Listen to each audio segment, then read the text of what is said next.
tactic to feel at home in this hostile environment, copying a pregame ritual that often takes place at Madison Square Garden. Knicks fan Spike Lee made the trip in. He took the toss before warm-ups from Charles Oakley, then tossed it back to the Knicks.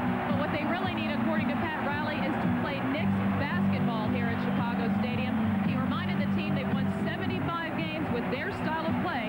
As Charles Oakley told me, Knicks Powerball is what they need to win this afternoon. All right, Hannah, and the officials, Darrell Garrison, Jack Neese, and Dick Bavetta. When the ball goes up, you'll see a darker basketball this afternoon, meaning that it's been used more. There was a complaint last game. They used the ball that was too new, too slippery. You can tell immediately this one has seen a few games already. Yes, the Chicago Bulls did not like the basketball that was used right at the start the other day. The Knicks controlling the tip. And Doc Rivers comes across against B.J. Armstrong. Bill Cartwright, Patrick Ewing battling for position. John Starks hits the three to get it going. Well, John Starks, who did not have a good one here on Saturday, able to connect on his first attempt. Michael Jordan with the hesitation move. Goes to the jump shot. And it's batted out of bounds. Last touch by Starks. Michael Jordan did not come out and shoot here in the stadium prior to the game as he did just before Game 3, but he did go to their complex, their workout facility, and get some shooting in this morning. Michael Jordan continues to struggle against the Knicks right throughout the season. Away from the ball, a call against the Knicks. A hold called on Rivers. You hate to make a big point out of something like the first foul called, but it will determine how this game is played for Chicago. Whether the small fouls, the holding, if those are called, that's in favor of Chicago. If that's allowed to go on throughout the game, that will penalize Chicago from running their offense. Apparently complaints by both Ewing and Cartwright in terms of lining up on the inbounds, and Darrell Garrison wanted to straighten things out right at the start. Brent says that sprained ankle feels even better. Here's Jordan. So he was 0 for 2. Cartwright threw the layup, but he was hit from behind. Foul committed by Charles Smith, who got into early foul trouble on Saturday. I spoke to Bill Cartwright just prior to the game down in the Bulls locker room, and I had mentioned to him that we thought before Game 3 he was going to be the big factor for them. He did not have a real good Game 3. He said, this afternoon will be my turn. He stayed up last night watching an isolated tape of his play against Patrick Ewing. In other words, the camera just focused on those two the entire game to see what was going wrong with him, why he was having problems, not only the offensive end, but trying to stop Patrick Ewing. He thinks he found something out. It's the fact that Ewing has kept him off balance with forearms to gain space between the two bodies on the entry passes. He wants to adjust that. And in the past, Cartwright has been very successful against Ewing in keeping him out of proper position. They double up on Starks. Here comes the trap, and the Knicks cough it up.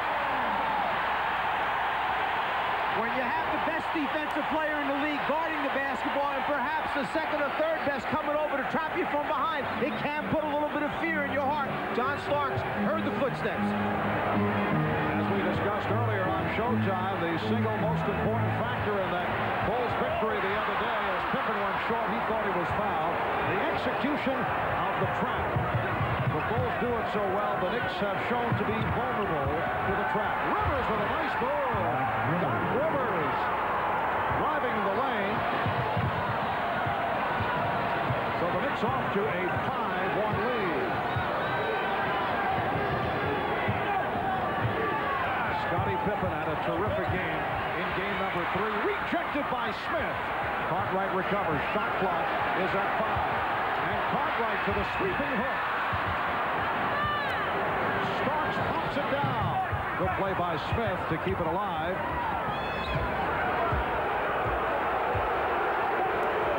2 minutes gone by in this first quarter.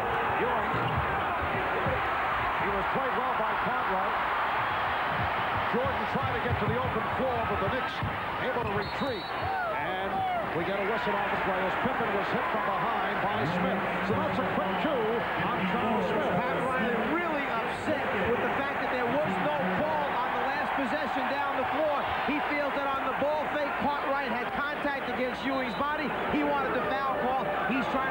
establish things early on their behalf. Anthony Mason will check in. Charles Smith and Scottie Pippen have some parting words. So Smith with the 2 early fouls, a repeat of Game 3 on Saturday. Picked up 3 early on Saturday. The Bulls 0 for their first 5 from the field. Cartwright met on the switch by Oakley. Here's Pippen with the step. Rejected by Ewing. A beautiful rejection by Patrick Ewing. Oakley with the roll.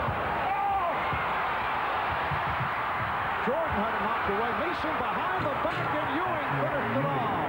So the Knicks get off to the fast start. It's the Knicks 7. The Bulls 1. You're talking with some of the Knicks players. One of the areas of concentration for them was to slow down Scottie Pippen. He has had an outstanding series up to this point. They want to pay special attention to him. Well, already, as Patrick Ewing is hit with a technical foul for having a little bit too much to say. Now, I think it goes back to when we mentioned Pat Riley was upset when there was no call against Ewing on the low post possession that he had. Ewing was also called for that last foul, although he took a good shot from Cartwright, and he was also angry about that. Michael Jordan will shoot the technical. Michael, 16 of 17 from the line in Game 3. On the way down, you try and establish position. Ewing tries to get there to keep Cartwright out of the post. Cartwright runs right into him. Ewing felt it should have been a foul on Cartwright. It didn't go that way. The Knicks 7, the Bulls 2. The Bulls looking for their first field goal. 3 minutes have gone by. Jordan gave it up as he was picked up by a double team. Here's Armstrong. Armstrong again. Yes. Chicago missed their first 7 shots.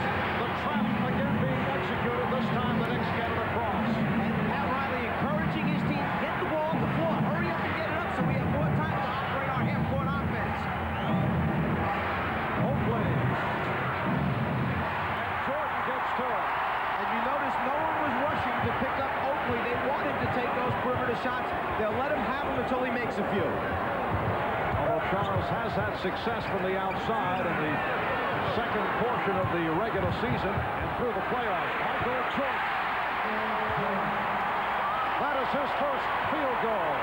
The Knicks 7, the Bulls 6. I don't profess to be a shooting coach, nor will I say that I can help Michael Jordan, but that time he got more lift. He got up in the air a little bit higher on the shot, which may have helped him get it in. He's been short on so many of them. Ewing with a one-on-one move. And a foul is called. Michael Jordan has been trying to get to the middle of the floor where he can be a scorer or a passer. This time he gets real good lift. It gives him a little bit better look at the front of the rim. And that time he knocks out one of the rare jumpers that have gone down for him in the last 2 games. Excellent lift that time. He got the legs underneath him to elevate just a little bit higher. Foul was committed by Bill Cartwright, putting Patrick Ewing on the foul line for Cartwright, his first.